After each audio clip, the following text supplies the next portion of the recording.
All right, jump scare. Buggy jump scare at that. I pulled up the wrong screen. Let me see. I think it's live everywhere. Live on YouTube, live on Kick, live on Twitch. I didn't have to say that out loud at all. Let me see. All right. It's a little buggy right now. Let me make sure you guys can actually see the browser. Boom. And as the title suggests, a lot different from the last couple streams, but I thought about doing this for a while. I'm gonna be watching the debates already, regardless. So might as well, if my plan was to get on stream today anyway, I might as well just watch it on stream. Yeah, oh shit, my chair's sinking. My chair's gonna be sinking this entire stream, but hey, it's all good. Presidential debate. This one is on ABC, I believe. So I'll just go ahead and play it on ABC. Turn the music off and here we go. I might even keep playing the music just real quiet. Who don't. It's sort of darned if you do, darned if you don't. I think the way to deal with that is to ask follow-up questions, make sure you're getting answers to the questions that you ask. It's also a question for the candidates, and there is a question of how much tonight. That's kind of nice. Back to what we're going to see in just get the chat out of here. Minutes from now is how much will Vice President Harris fact check former President Trump and vice versa. Although my music's distracting. We know from past debates that the former president does say things that are not true on this stage. I've talked to people in her orbit who say if she spent the night fact checking, in their view, she'd never get anything else in. So she's got to good point. Moments in that space. It's a good point for both people, to be honest. Tonight, former President Trump already, his campaign, his team, as terrible as it is to say, this is not the time to fact check anyone. Nobody cares, unfortunately. It's not terribly. You just have to capture the feeling that the voters either have or that you want them to have. I remember when you would never see the candidates go out and go after the moderator. I remember Newt Gingrich doing it in a Republican primary, I think in 2016 or something like that, and that was different. Well, two things. You've got to feel 9 minutes till game time. Several minutes to feel the room, feel the temperature of the. That's what it really is, in all honesty. The other thing is, having done a lot of debates, including a presidential debate, I swore a long time ago I would never publicly judge a debate moderator. Right. It is a incredibly difficult job, and my hat's off. He's not lying. That just sounds like such a high pressure task. Tune out any criticism that you might be getting heading into the big night. But you know exactly what their stomachs. This is a very interesting night. From the debate now. Probably, from what I'm hearing, there's a good chance this will be the only debate for this election, which is pretty nuts. But less than 10 minutes away from the big moment as Kamala Harris and Donald Trump get ready to face off and meet for the first time ever. I hope you can stay with us. It's going to be quite a night. Yeah, and my understanding is that they've never met either, which is kind of interesting to say the least. So they're both operating off of the perceptions they get of each other on TV. So it's going to be interesting. It's going to be interesting because they'll both find out in what ways they're correct and potentially what ways they're wrong.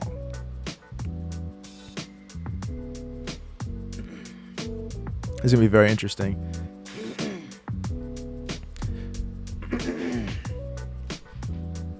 One thing I think people aren't really taking into account is I think with the modern day, shorter attention spans, and when you take into account what happened in the first debate, I think this will, for the most part, because how many people are really watching this and how many people are just half watching it, especially of the younger demographic who might end up deciding this election, right? I think one bad slip up, it's all it takes for the narrative that you just completely lost this to start to spread. And either one of these people could have that one slip up. Kamala could easily, throw out some word salad and it just doesn't go over well with a lot of people. It gets memed to death. And Trump could easily just have one moment where he's at a bit of a loss for words. And then the narrative that he's, senile can start to get out there with some legs under it. So it's interesting. It's very interesting. Very high pressure situation. And I wonder from Kamala's side, I imagine the pressure's on her. She's never been a part of anything like this. She's barely been a part of a primary debate. Obviously, she did have the vice president, the debate she had against Mike Pence. But yeah, it's one of those things where she has the element of surprise on her side because she hasn't been in a lot of debates, but obviously Trump has way more experience in these types of situations. So very interesting to see what happens.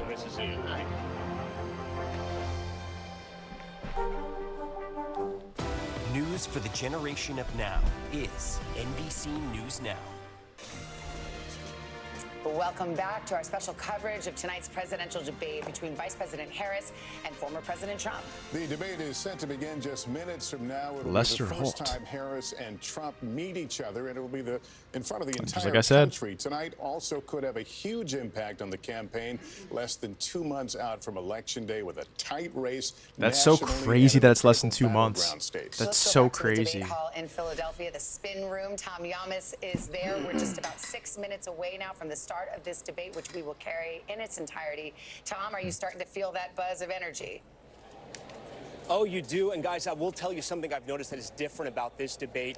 Usually the spin room gets wild and crazy post-debate. The spin room. What I'm seeing for the first time is pre-debate spin. You've seen Pre-debate surrogates on both sides spin. sort of flank all the reporters, flank all the sets from all the different news organizations and try to get their message out. It's crazy, man. It's just a big game of public perception. Because RFK Jr. came into the spin room. Of course, he was the third-party candidate who has since endorsed former President Trump. He was followed by, I'd say dozens of reporters as he walked through the spin room. We're hearing kind of the same things. Both campaigns are disciplined.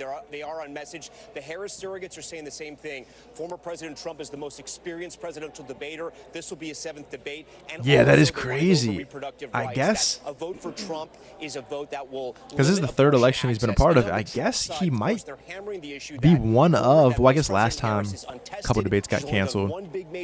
But is he factually the most seasoned presidential debater? Is that a fact? And they hope the candidate does. No, because he skipped the primaries and the 2 wars overseas. this What I'll year. be looking for, guys, tonight, who Yeah, can I don't know. truthfully I don't know. answer the question Who knows? that they are the change candidate coming out of this debate.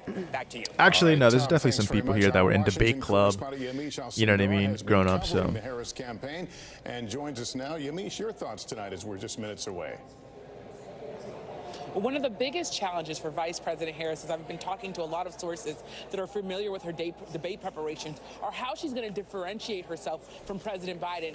Former President Trump is going to try to make her own every single mistake that he believes President Biden made, and there's been a lot of tension. Yeah, I'm among really the interested to see how Harris she team about handles whether or not that. she should throw the President Biden, under the bus figuratively and say, I disagreed with some of the policies, maybe even the withdrawal from Afghanistan, the way that it was carried out, or whether she's going to say, Yeah, I because she'd have to served at the undermine pleasure of the president, presidency and of I agree Biden with to everything kind that of he did. But come she out and has say to that she really would do carve out what a differently Harris in her administration presidency. is gonna So look like, and why it's not going to just gonna be be a interesting. third term of the Biden administration, or the second term of the Biden Second term, administration, yeah. rather. And the other thing that she's really going to have to do is not get pulled into personal attacks by former That's going to be President interesting Trump. too. They expect him to, Trump at some can't point, come maybe right out of the lose it. gate with They're gonna personal try to attacks. He's going to bait come him across to as a try to bully. lash out at her. But if She she really does wants to it, remain I calm think some because people are going to look her at it and go, biggest she's thing that she stooping wants to down do to is his level. really And I introduce sincerely herself doubt to she'll be as undecided good voters, at it voters as he who might is. not be familiar with her background, her middle-class background, that she's a child of immigrants. They really want her team really make sure that she defines herself. So that's also a big challenge that I'll be watching for, how she does that. I'm going to call it out Back to before it you. happens All because right, it's happened Yamiche, plenty thank of you so much. times. And let's turn now to NBC's Dasha Burns, who covers the Trump They're going to campaign, pull out the joins us quotes. now. The What do you think from questionable, Trump did he say it campaign actually, about the or is there any preparations proof? The tonight? questionable quotes about Trump.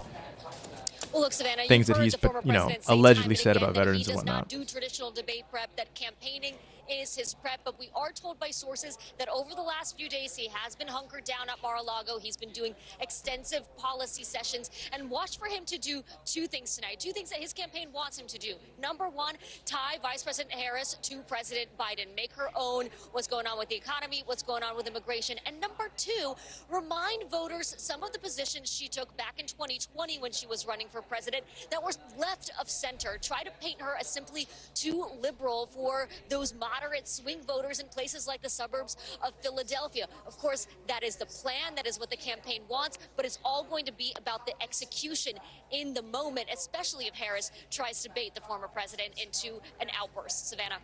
All right, Dasha, thank you. Let's bring back Kristen Welker and Hallie Jackson. I want to talk about how the vice president has cast herself in this campaign as the prosecutor, you know, going against Donald Trump. Are there limits to that in this format, do you Very think, interesting. of coming off in a prosecutorial way? Absolutely. When I've spoken to allies who are close to her, they say her biggest challenge tonight is getting specific, but not too specific. She's got to tell the story of how a Harris administration would differ from a Biden administration. That word we keep using, change. How would she change things right now? Does she acknowledge to some extent that the economy is not where she wants it to be, and really lay out in more detail what she wants to see? Yes, she's going to prosecute the case against Donald Trump on a range of different issues. She'll accuse him of switching his opinion, particularly when it comes to It's a fair argument on both sides. And reproductive rights. But again, she's got to walk that fine line. Yeah, but she also has to answer for some changes in her own Trump might be positions. Of course, she overprepared ran for president in with things that 2020. worked for She past came across opponents, and she might be positioned herself as a underprepared, much more progressive, just, type you know, out of candidate. Now lack of she's experience. really moving to the middle here in a general election. Crowded primary, right? Back in 2019, 2020, she has moved away from that on issues like, for example, mandated gun buybacks for automatic rifles, something that she no longer supports. Fracking, for example, something that she has changed her position on as well. You look at Medicare for All, a position that she's backed away from. Watch for the former president to try to go after some of these issues. And I'll tell you, to bring it back to the voters, that panel with Kate Snow is super interesting. The economy came up again and again. And even though this summer, for the first time, inflation dipped below 3% for the first time since March of 2021, people don't feel great about it right now. So how does Vice President Harris address that moving forward? And let me briefly go there and talk about his physical performance. It's been noted by many that the former president has tended to be more rambling, disjointed in many of his answers at a time that we were focusing on Joe Biden. Is that something that folks will be watching carefully? He's now 100%. the older candidate. Okay, we will be back with you. 100% people on the left are going to want to use that as Philadelphia. ammunition. He The can't rumor is afford to about have a happen. We're single just seconds quote away unquote now senior. from He is literally a tonight's senior first citizen. and He can't perhaps afford to have a last single presidential debate senior between moment. Vice President Kamala It's going to Harris get viewed and former as President Donald Trump. As he we know, is this all will be the first things time that these candidates have met him in and his person, supporters it's said about happening on Biden. a debate stage, also the first debate since President Biden left the race over the summer and Harris became the Democratic nominee. A Very lot interested has to see what happened happens in a here. very compressed period of time. Yes, it has, and we have a few moments until the debate starts. We will join it. ABC News is broadcasting it, but we will simulcast it right here in its entirety. Oh, this is It's NBC. taking Oh place my God. I at don't the know why. I National thought this was ABC Constitution this whole Center time. in Philadelphia. And like June's debate, there will be no audience tonight. How did I fuck that up? CBS. All right, so it's just wait. So there's no ABC. No, this is ridiculous. Come on. I'm trying to. Oh, you know what? Maybe they want like the TV. No, I don't know. I actually have no idea why. I'm not watching Fox. I'll watch CNN, I guess. The Hill. Tonight's meeting could be the most consequential event of their campaigns, with Election Day now less than 2 months Let me just go away. back. For Vice President. Let me just go back to NBC. For president. And I'm Lindsay Davis. Tonight's meeting could be the most consequential event of their campaigns, with Election Day now less than 2 months away. For Vice President Kamala Harris, this is her first debate since President Biden withdrew from the race on July 21st. Of course, that decision followed his debate against Yo, it's so President crazy. I Donald hate to Trump say in it. June. Since then, Similar this race has energy taken on to a an UFC entirely fight. new dynamic. And that I brings hate us to to say the it. rules of tonight's debate. 90 Genuinely. minutes with 2 commercial breaks. No topics or questions have been shared with the campaigns. The candidates will have 2 minutes to answer questions, and this is the clock. That's what they'll be seeing. 2 minutes for rebuttals and 1 minute for follow-ups, clarifications, or responses. Their microphones will only be turned on when it's their turn to speak. No pre-written notes cool with that. allowed. There is no audience here tonight in this hall at the National Constitution Center. This is an intimate setting for 2 candidates who have never met. President Trump won the coin toss. He chose to deliver the final closing statement of the evening. Vice President Harris I left feel. the podium to the I right. feel. So let's now welcome the candidates to mean, the stage. shit, Vice that's what I would President probably Kamala wanna do. Harris and President Donald Trump.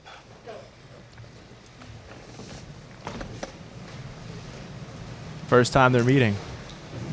Kamala Harris. Let's have a good debate. Nice to see you. Have fun. Thank you. Nice to see you. Have Welcome to fun. you both. It's wonderful to have you. It's an honor. I like to what have she you both did here there, tonight. walking all the way up We are looking to shake his forward hand. to I a like that. spirited and thoughtful debate. So let's get started. I want to begin tonight with the issue that voters repeatedly say is their #1 issue, and that is the economy and the cost of living in this country. Vice President Harris, you and President Trump were elected 4 years ago, and your opponent on the stage here tonight often asks his supporters, are you better off than you were 4 years ago? When it comes to She's the prepared for economy, this one. I do can you see it in her believe eyes. Americans are better off than they were 4 years ago? So I was raised as a middle-class kid, and I am actually the only person on this stage who has a plan that is about lifting up the middle class and working people of America. I believe in the ambition, the aspirations, the dreams of the American people.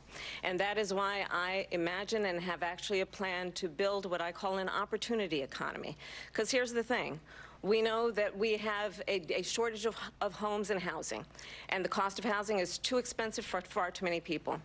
We know that young families need support to raise their children, and I intend on extending a tax cut for those families of $6,000, which is the largest child tax credit that we have given in a long time, so that those young families can afford to buy a crib, buy a car seat, buy clothes for their children.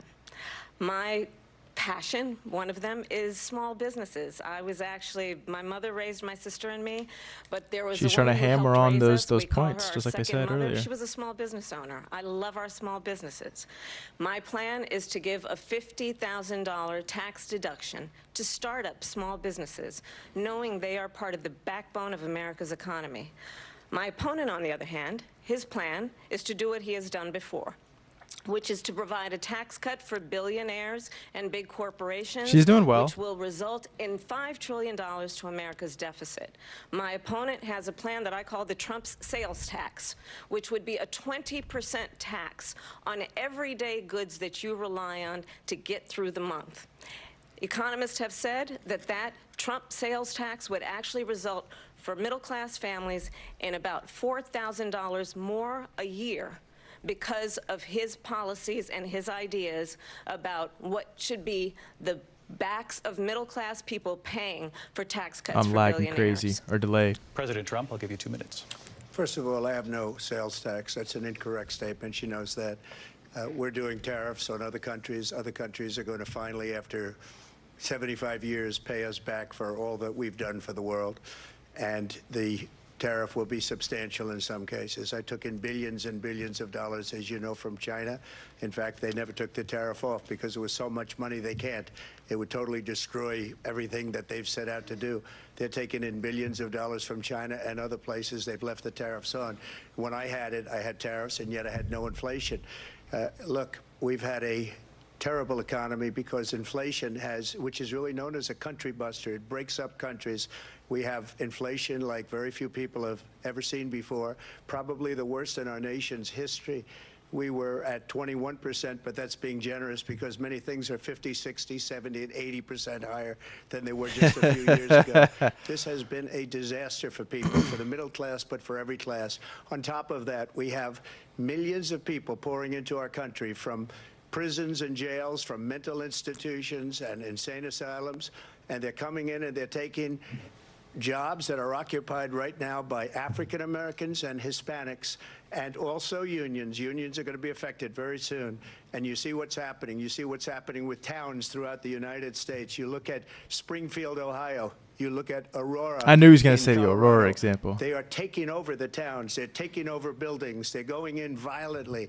These are the people that Xi and Biden led into our country, and they're destroying our country. They're dangerous. They're at the highest level of criminality, and we have to get them out. We have to get them out fast. I created one of the greatest economies in the history of our country.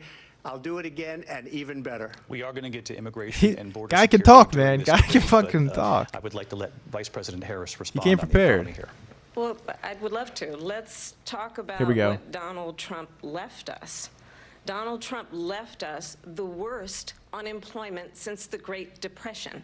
Donald Trump left us the worst public health epidemic COVID has a lot in to a do with that, century. to be fair. Donald Trump left us the worst attack on our democracy since the Civil War.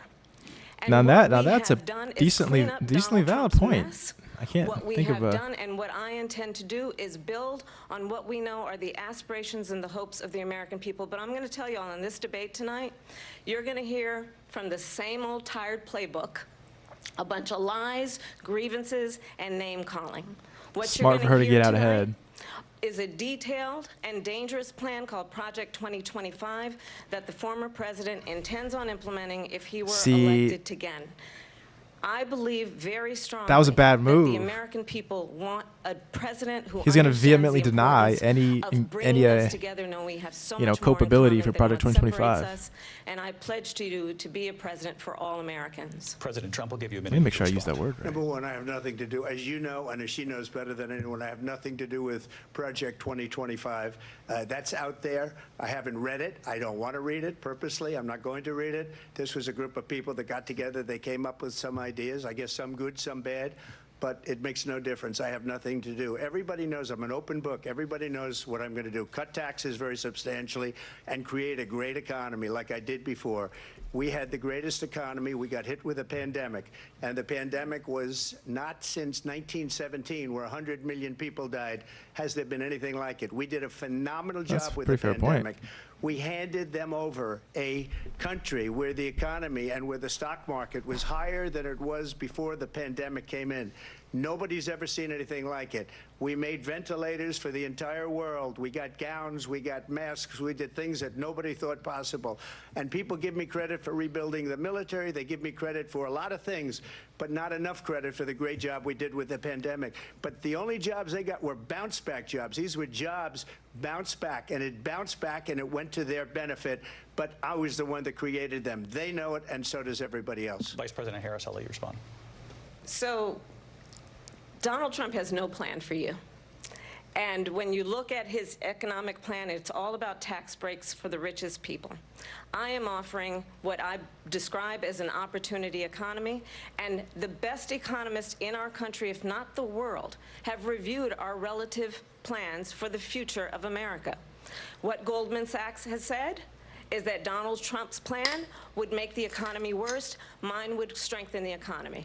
What the Wharton School has said is Donald Trump's plan would actually explode the deficit. She has to mention that's his alma 16 mater. Nobel laureates have described his economic plan as something that would increase inflation and by the middle of next year would invite a recession. You just have to look at where we are and where we stand on the issues. And I'd invite you to know that Donald Trump actually has no plan for you because he is more interested in defending himself than he is in looking out for you. That's just a soundbite. They gave her that to say.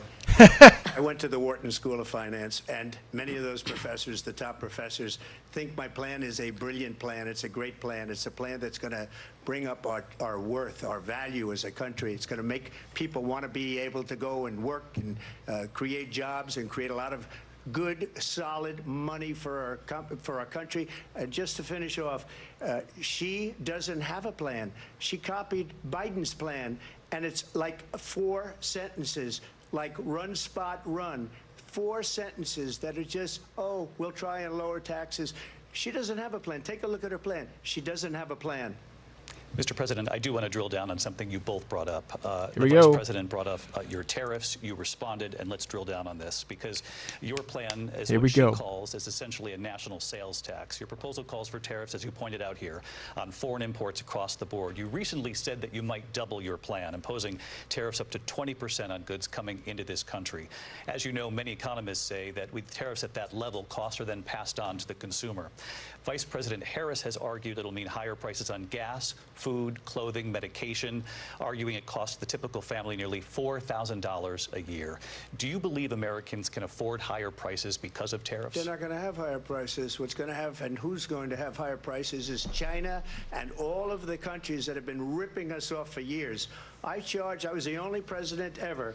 China was paying us hundreds of billions of dollars, and so were other countries.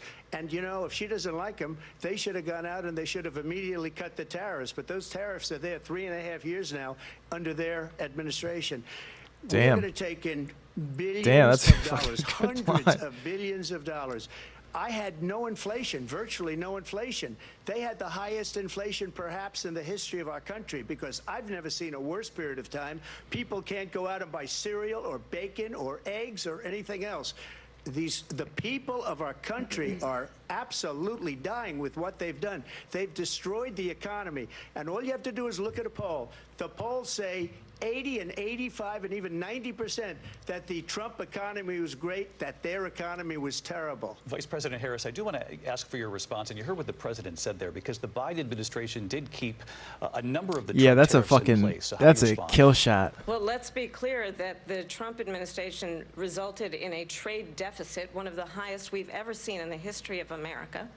He invited trade wars. You want to talk about his deal with China? What he ended up doing is, under Donald Trump's presidency, he ended up selling American chips to China to help them improve and modernize their military, basically sold us out, when a policy about China should be in making sure the United States of America wins the competition for the 21st century, which means focusing on the details of what that requires, focusing on relationships with our allies, focusing on investing in American-based technology so that we win the race on AI, on quantum computing, focusing on what we need to do to support America's workforce Delay's so crazy that we right don't now. end up having, on the short end of the stick, in terms of workers' rights. But what Donald Trump did, let's talk about this, with COVID, is he actually thanked President Xi for what he did during COVID. Look at his tweet.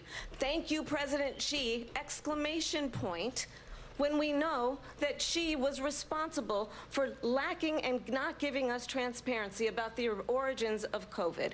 President Trump, I'll let you respond. First of all, they bought their chips from Taiwan. We hardly make chips anymore because of philosophies like they have and policies like they have. I don't say her because she has no policy. Everything that she believed 3 years ago and 4 years ago is out the window. She's going to my philosophy now. In fact, I was going to send her a MAGA hat. She's going to my philosophy. But if she ever got elected, she'd change it. And it will be the end of our country. She's a Marxist. Everybody knows she's a Marxist. No, she's her not. Her father's a Marxist professor That's in low. economics, and he taught her well.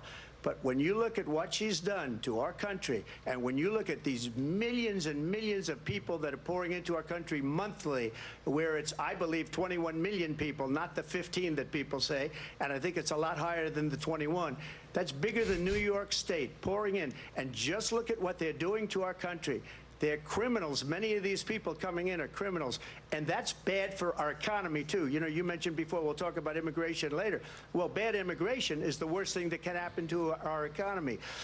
They have, and she has, destroyed our country with policy that's insane. Almost policy that you'd say they have to hate our country. President Trump, thank you. Lindsay?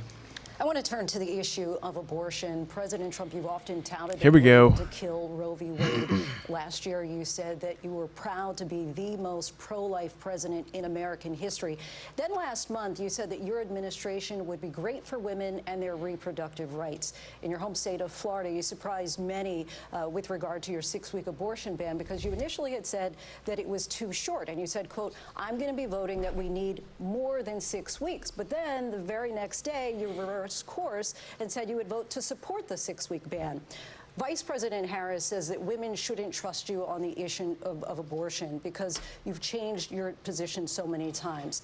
Therefore, why should they trust you? Well, the reason I'm doing that vote is because the plan is, as you know, the vote is, they have abortion in the 9th month.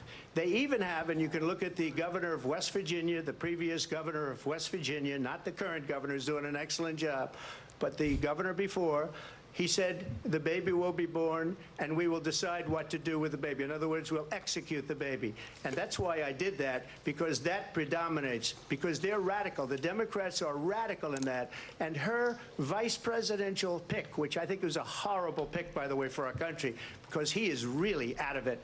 But her vice presidential pick says abortion in the 9th month is absolutely fine. He also says execution after birth. It's execution, no longer abortion, because the baby is born, is okay. And that's not okay with me, hence the vote. But what I did is something for 52 years. They've been trying to get Roe v. Wade into the states. And through the genius and heart and strength of 6 Supreme Court justices, we were able to do that. Now, I believe in the exceptions for rape, incest, and life of the mother. I believe strongly in it. Ronald Reagan did also. 85% of Republicans do. Exceptions. Very important. but we were able to get it, and now states are voting on it. And for the first time, you're going to see, look, this is an issue that's torn our country apart for 52 years. Every legal scholar, every Democrat, every Republican, liberal, conservative, they all wanted this issue to be brought back to the states where the people could vote. And that's what happened. Now, Ohio, the vote was somewhat liberal. Kansas, the vote was somewhat liberal, much more liberal than people would have thought. But each individual state is voting. It's the vote of the people now. It's not tied up in the federal government. I did a great service in doing it. It took courage to do it. And the Supreme Court had great courage in doing it. And I give tremendous credit to those 6 justices. There is no state in this country where it is legal to kill a baby after it's born. Madam Vice President, I want to get your response to President Trump. Well, as I said, you're going to hear a bunch of lies, and that's not actually a surprising fact. Let's understand how we got here. Donald Trump hand-selected 3 members of the United States Supreme Court with the intention that they would undo the protections of Roe v. Wade. And they did exactly as he intended. And now in over 20 states, there are Trump abortion bans, which make it criminal for a doctor or nurse to provide health care. In one state, it provides prison for life. Trump abortion bans that make no exception even for rape and incest, which understand what that means. A survivor Well, he's the one that just said the opposite of that. You can't say that now. He kind does of not have the took right the to legs make out a of that decision one. about what happens to their body next. That is immoral. And one does not have to abandon their faith or deeply held beliefs to agree. The government, and Donald Trump certainly, should not be telling a woman what to do with her body. I have talked with women around our country. You want to talk about this is what people wanted? Pregnant women who want to carry a pregnancy to term, suffering from a miscarriage, being denied care in an emergency room because the healthcare providers are afraid they might go to jail, and she's bleeding out in a car in the parking lot. Jeez. She didn't want that. Her husband didn't want that. A 12 or 13-year-old survivor of incest being forced to carry a pregnancy to term. They don't want that.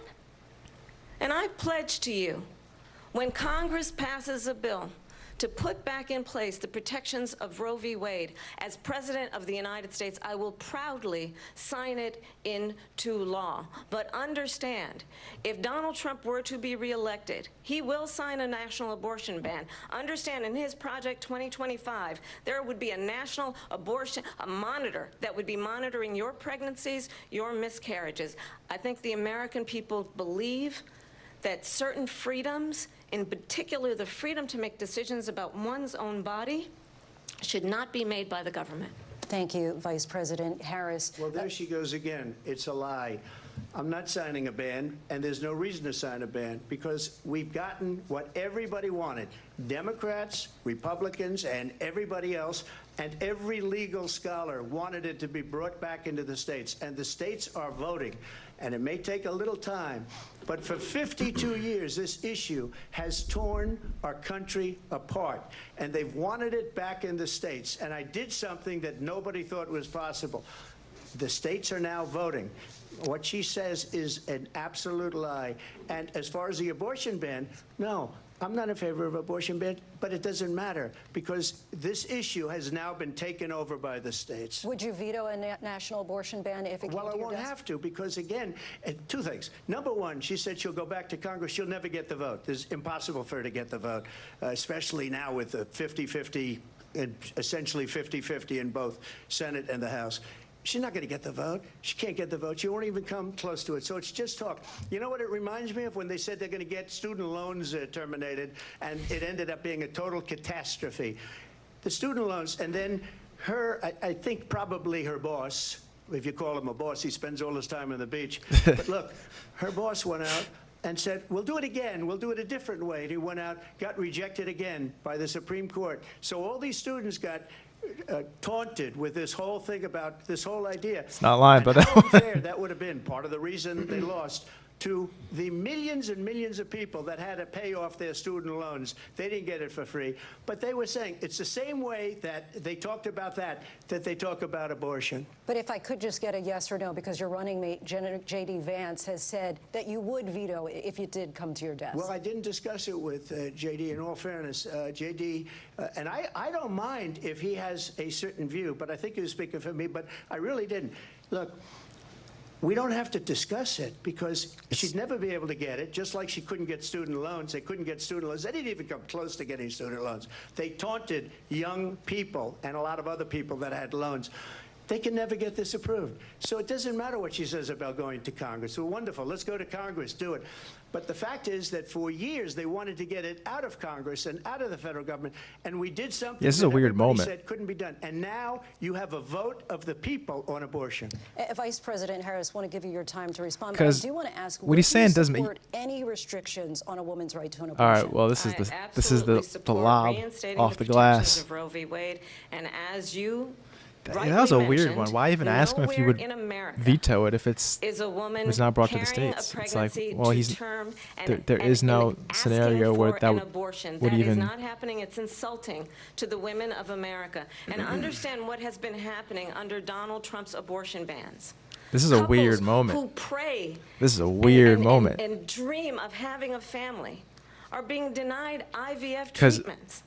What is happening in our country? Everyone's being like weirdly dishonest right now. Who are working 1 or 2 jobs, who can barely afford childcare as it is, have to travel to another state to get on a plane sitting next to strangers to go and get the health care she needs. Barely can afford to do it, and what you are putting her through is unconscionable. And the people of America have not, the majority of Americans believe in a woman's right to make decisions about her own body, and that is why in every state where this issue has been on the ballot, in red and blue states both, the people of America have voted for freedom. I think that's the point that he's making. To respond. Another lie. It's another lie. I have been a leader on IVF, which is fertilization. The IVF, I have been a leader.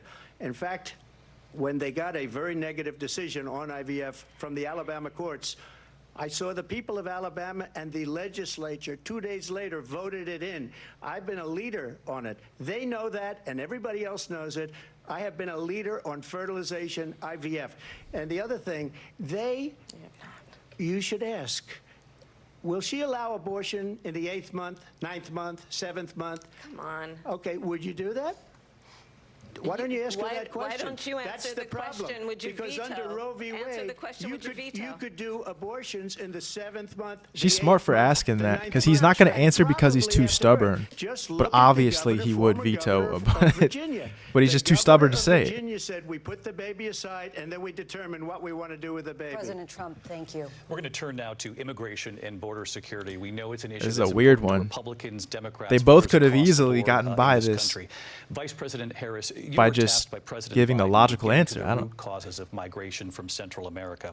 We know that illegal border crossings reached a record high in the Biden administration. This past June, President Biden imposed tough new asylum restrictions. We know the numbers since then have dropped significantly. But my question to you tonight is, why did the administration wait until 6 months before the election to act? And it's a would you tough have done question. Anything differently? It's a good President tough Biden question on this. So I'm the only person on this stage who has prosecuted transnational criminal organizations for the trafficking of guns, drugs, and human beings. And let me say that the United States Congress, including some of the most conservative members of the United States Senate, came up with a border security bill which I supported. And that bill would have put 1,500 more border agents on the border to help those folks who are working there right now overtime trying to do their job. It would have allowed us to stem the flow of fentanyl coming into the United States. I know there are so many families watching tonight who have been personally affected by the surge of fentanyl in our country. That bill would have put more resources to allow us to prosecute transnational criminal organizations for trafficking in guns, drugs, and human beings. But you know what happened to that bill? Donald Trump got on the phone, called up some folks in Congress and said, kill the bill. And you know why? Because he'd prefer to run on a problem instead of fixing a problem. And understand, this comes. This is the at a best I've time seen from her in where a debate. The people of our country actually need a leader who engages in solutions, who actually addresses the problems at hand. But what we have in the former president is someone who would prefer to run on a problem instead of fixing a problem. I'm And interested I'll to tell see you what he something. says He's going to in talk about response. immigration a lot tonight, even when it's not the subject that is being raised. And I'm going to actually That do was good, something too. really unusual, and I'm going to invite you to attend one of Donald Trump's rallies, because it's a really interesting thing to watch. You will see during the course of his rallies, he talks about fictional characters like Hannibal Lecter. He will talk about Oh, no, windmills this is cause pre-prepared. cancer. And It was what you going will well at also first, notice but is now that people I start saw leaving the- his rallies early It's out the of talking exhaustion points. and boredom. And I will tell you, the one thing you will not hear him talk about is you. You will not hear him talk about your needs, your dreams, and your desires. And I'll tell you, I believe you deserve a president who actually puts you first, and I pledge to you that I will. Vice President Harris, thank you. President Trump, on that point, I want to get your response. Well, I would like to respond. Let me just ask, though, why did you try to kill that bill, and successfully so? That would have put thousands of additional agents and officers on the border. First, let me respond as to the Please. rallies. She said people start leaving. People don't go to her rallies. There's no reason to go. And the people that do go, she's bussing them in and paying them to be there, and then showing them in a different light. So she can't talk about that. People don't leave my rallies. We have the biggest rallies, the most incredible Guy's rallies been in the history entertainment of too politics. long. That's because people want to take their country back. Our country is being lost. We're a failing nation. And it happened 3.5 years ago. And what's going on here, you're going to end up in World War III, just to go into another subject. What they have done to our country by allowing these millions and millions of people to come into our country, and look at what's happening to the towns all over the United States. And a lot of towns don't want to talk. It's not going to be Aurora or Springfield. A lot of towns don't want to talk about it because they're so embarrassed by it. In Springfield, they're eating the dogs, the people that came in. They're eating the cats. They're eating the pets of the people that live there. And this is what's happening in our country, and it's a shame. As far as rallies are concerned, as far as the reason they go is they like what I say. They want to bring our country back. They want to make America great again. It's a very simple phrase, make America great again. She's destroying this country, and if she becomes president, this country doesn't have a chance of success. Not only success, we'll end up being Venezuela on steroids.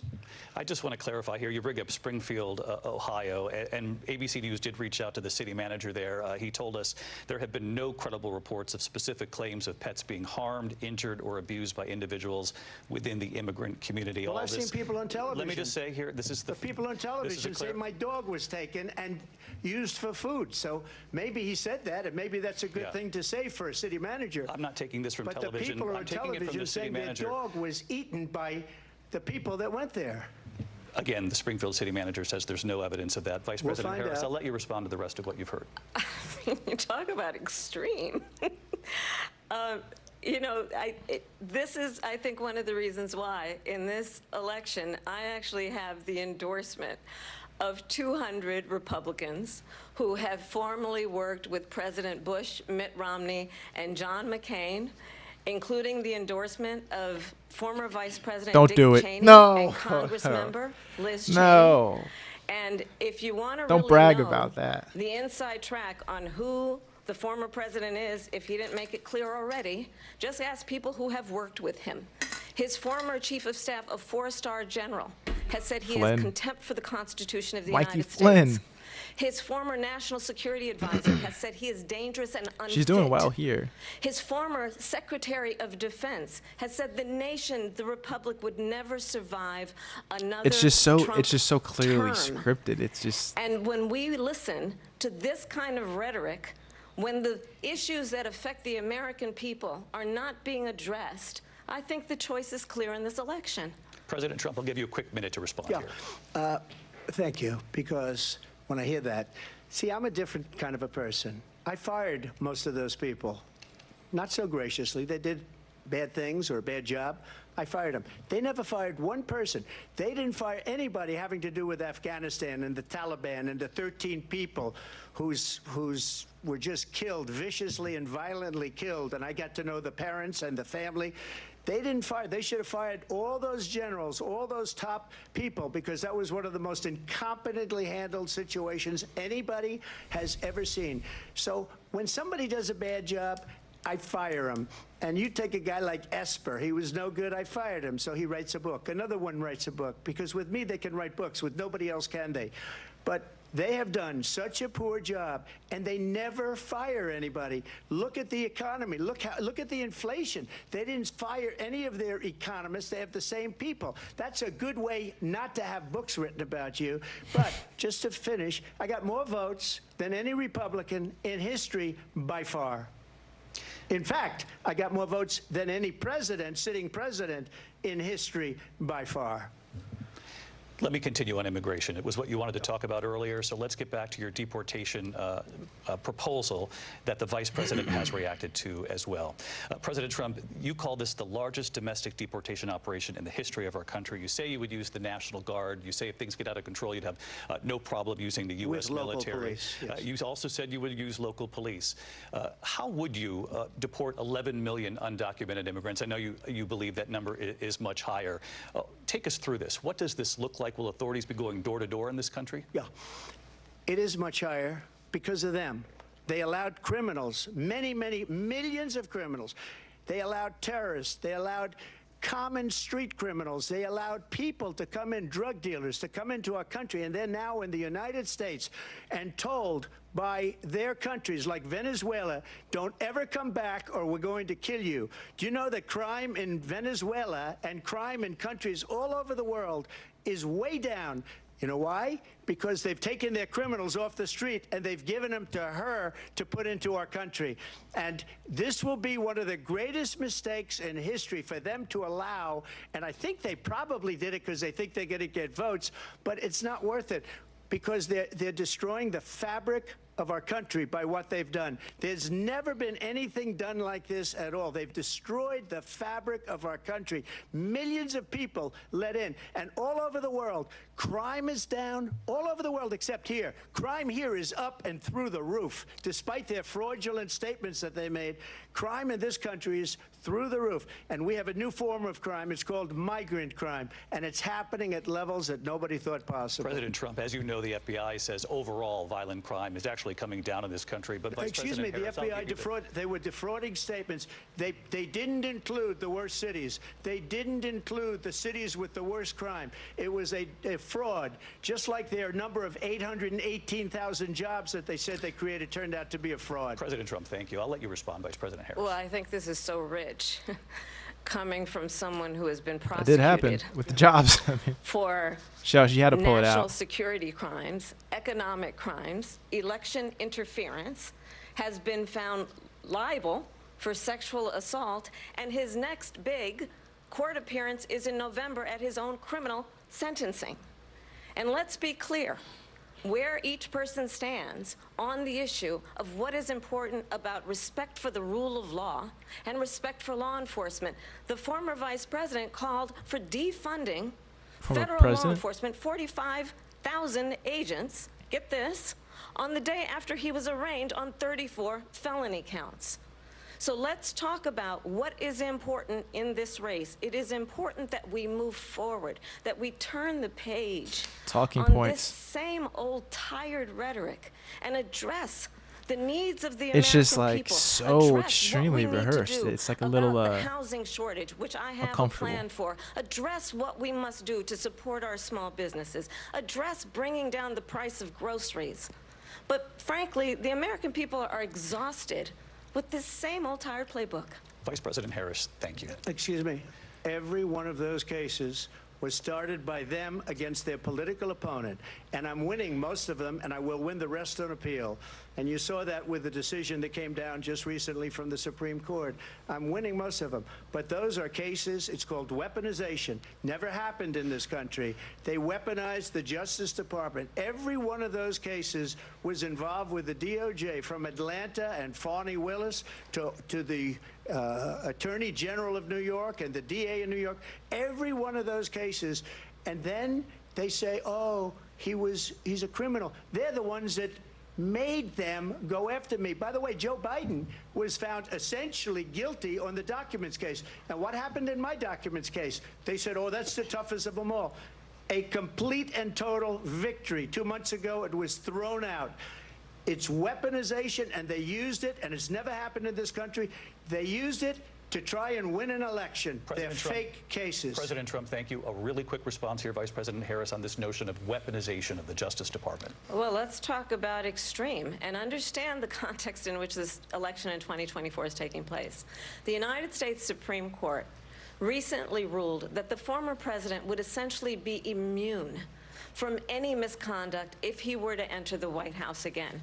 Understand, this is someone who has openly said he would terminate, I'm quoting, terminate the Constitution of the United States, that he would weaponize the Department of Justice against his political enemies. I don't believe you have a direct quote for that one. I mean, expressed disdain for members of our military. Understand what it would mean if Donald Trump were back in the White House with no guardrails, because certainly we know now the court won't stop him. We know J.D. Vance is not going to stop him. It's up to the American people Vice President to stop Harris, him. Thank you. Lindsay? Vice President Harris, in your last run for president. Weaponized, please. This is the one that weaponized, not me. She weaponized. I probably took a bullet to the head because of the things that they say about me. They talk about democracy. I'm a threat to democracy. They're the threat to democracy with a fake Russia investigation that went nowhere. We have a lot to get to. Lindsay? Vice President Harris, in your last run for president, you said you wanted to ban fracking. Now you don't. You wanted mandatory government buyback programs for assault weapons. Now your campaign says you don't. You supported decriminalizing border crossings. Now you're taking a harder line. I know you say that your values have not changed. So then why have so many of your policy positions changed? So good question. My values have not changed, and I'm going to discuss every one of the, at least every point that you've made. But in particular, let's talk about fracking, because we're here in Pennsylvania. I made that very clear in 2020. I will not ban fracking. I have not banned fracking as Vice President of the United States, and in fact, I was the tie-breaking vote on the Inflation Reduction Act, which opened new leases for fracking. My position is that we have got to invest in diverse sources of energy so we reduce our reliance on foreign oil. We have had the largest increase in domestic oil production in history because of an approach that recognizes that we cannot over-rely on foreign oil. As it relates to my values, let me tell you, I grew up a middle-class kid raised by a hardworking mother who worked and saved and was able to buy our first home when I was a teenager.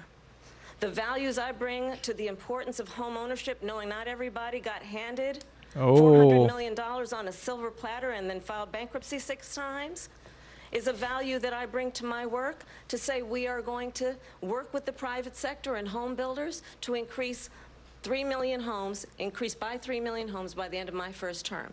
My work that is related to having a friend when I was in high school who was sexually assaulted by her stepfather.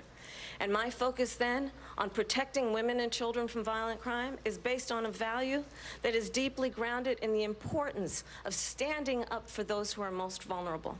My work that is about protecting Social Security and Medicare is based on long-standing work that I have done, protecting seniors from scams. My values have not changed. And what is important is that there is a president who actually brings values and a perspective that is about lifting people up and not beating people down and name-calling. The true measure of the leader is the leader who actually understands the strength is not in beating people down, it's in lifting people up. I intend to be that president. President Trump, your response? First of all, I wasn't given $400 million. I wish I was. My father was a Brooklyn builder, Brooklyn, Queens, and a great father, and I learned a lot from him. But I was given a fraction of that, a tiny fraction, and I built it into many, many billions of dollars, many, many billions.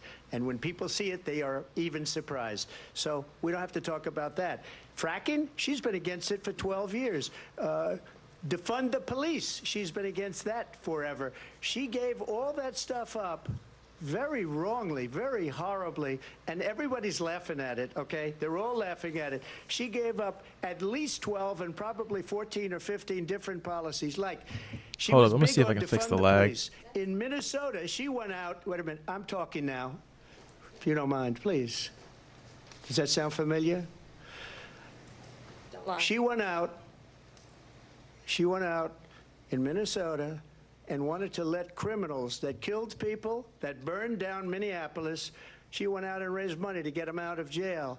She did things that nobody would ever think of. Now she wants to do transgender operations on illegal aliens that are in prison. This is a radical left liberal that would do this. She wants to confiscate your guns, I'm and she trying to- will never allow fracking in Pennsylvania. I'm talking now. Where's If that she won from? the election, Her debate fracking with in Pennsylvania Mike will Pence, I'm pretty end sure. on day one. Just to finish, one thing so important in my opinion. So I got the oil business going like nobody has ever done before. When they took over, they got rid of it, started getting rid of it, and the prices were going up the roof. They immediately let these guys go to where they were. I would have been 5 times, 4 times, 5 times higher, because you're talking about 3.5 years ago. They got it up to where I was because they had no choice, because the prices of energy were quadrupling and doubling. You saw what happened to gasoline. So they said, let's go back to Trump. But if she won the election, the day after that election, they'll go back to destroying our country, and oil will be dead, fossil fuel will be dead, we'll go back to windmills, and we'll go back to solar, where they need a whole desert to get some energy to come out of it. You ever see a solar plant? By the way, I'm a big fan of solar, but they take 400, 500 acres of desert President soil. Trump, we have a These lot are of not good issues things that we for the have to get environment, to. as We're she out of time. understands. Thank you. Lindsay, thank you. We have an election in just 56 days.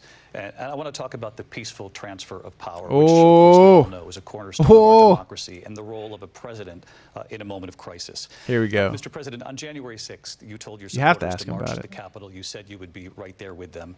The country and the world saw what played out at the Capitol that day, the officers coming under attack. Aides in the West Wing say you watched it unfold on television off the Oval Office. You did send out tweets, but it was more than 2 hours before you Nope, sent it out actually that was not video more than 2 message, hours. telling your supporters to go home. Is there anything you regret? Pretty sure it was like an about hour and what 8 you minutes did or on something like day? that. You just said a thing that isn't covered. Peacefully and patriotically, I said during my speech, not later on. Peacefully and patriotically. And nobody on the other side was killed. Ashley Babbitt was shot by an out-of-control police officer that should have never, ever shot her. It's a disgrace. But we didn't do this group of people that have been treated so badly. I ask, what about all the people that are pouring into our country and killing people that she allowed to pour in? She was the border czar, remember that. She was the border czar. She doesn't want to be called the border czar because she's embarrassed by the border. In fact, she said at the beginning, well, I'm surprised you're not talking about the border yet. That's because she knows what a bad job they've done. What about those people? When are they going to be prosecuted? When are these people from countries all over the world, not just South America? They're coming in from all over the world, David, all over the world. And crime rates are down all over the world because of it. But let me just when ask are those, David, when are those people going to be prosecuted? When are the people that burned down Minneapolis going to be prosecuted? Or in Seattle? They went into Seattle. They took over a big percentage of the city of Seattle. When are those people going to be prosecuted? But let me just ask You might ask her that question. You were the president. You were watching it unfold on television. It's a very simple question as we move forward toward another election. Is there anything you regret about what you did on that day? Yes or no? I had nothing to do with that other than they asked me to make a speech. I showed up for a speech. I said, I think it's going to be big. I went to Nancy Pelosi and the mayor of Washington, D.C., and the mayor put it back in writing, as you know. I said, you know, this is going to be a very big rally or whatever you want to call it. And again, it wasn't done by me. It was done by others. I said, I'd like to give you 10,000 National Guard or soldiers. They rejected me. Nancy Pelosi rejected me. It was just 2 weeks ago. Her daughter has a tape of her saying she is fully responsible for what happened. They want to get rid of that tape. It would have never happened if Nancy Pelosi and the mayor of Washington did their jobs. I wasn't responsible for security. Nancy Pelosi was responsible. She didn't do her job. The question was about you as president, not about former Speaker Pelosi, but I do want Vice President Harris to respond here. I was at the Capitol on January 6th. I was the vice president-elect. I was also an acting senator. I was there. And on that day, the President of the United States incited a violent mob to attack our nation's capital, to desecrate our nation's capital. On that day, 140 law enforcement officers were injured, and some died. And understand, the former president has been indicted and impeached for exactly that reason. But this is not an isolated situation. Let's remember Charlottesville, where there was a mob of people carrying tiki torches, spewing anti-Semitic hate. And what did the president then at the time say? There were fine people on each side. Let's remember that when it came to the Proud Boys, a militia, the president said, the former president said, stand back and stand by.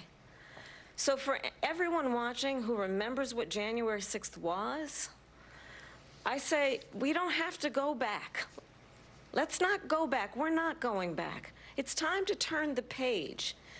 And if that was a bridge too far for you, well, there is a place in our campaign for you to stand for country, to stand for our democracy, to stand for rule of law, and to end the chaos, and to end the approach that is about attacking the foundations of our democracy because you don't like the outcome. And be clear on that point.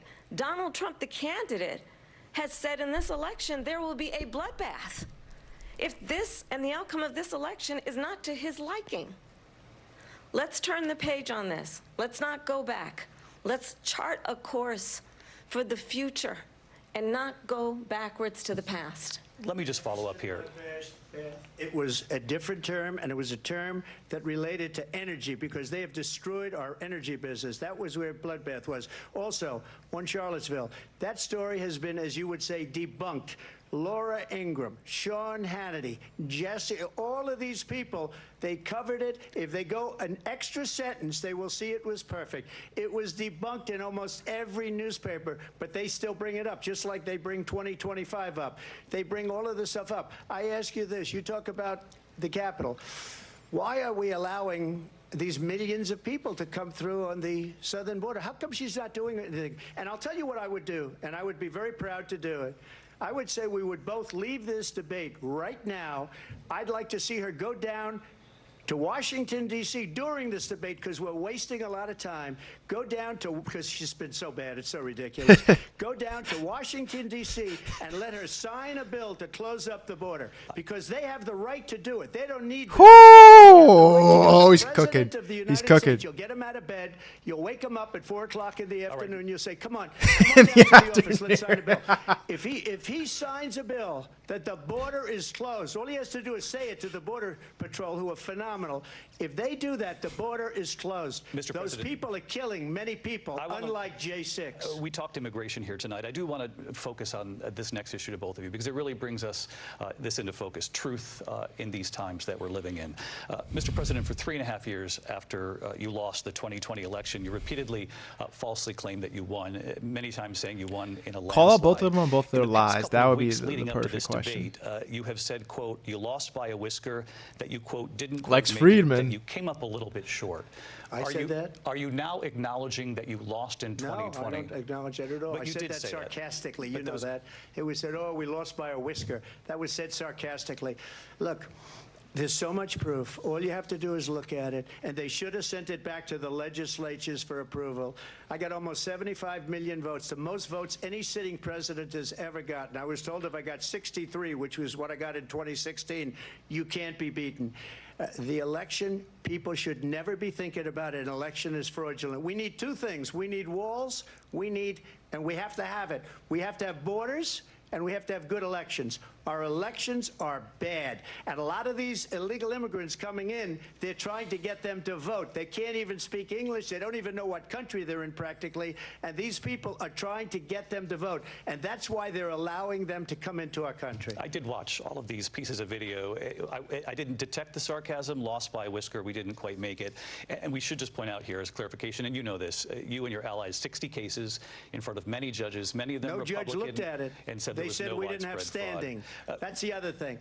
They said we didn't have standing, a technicality. Can you imagine a system where a person in an election doesn't have standing? The president of the United States doesn't have standing.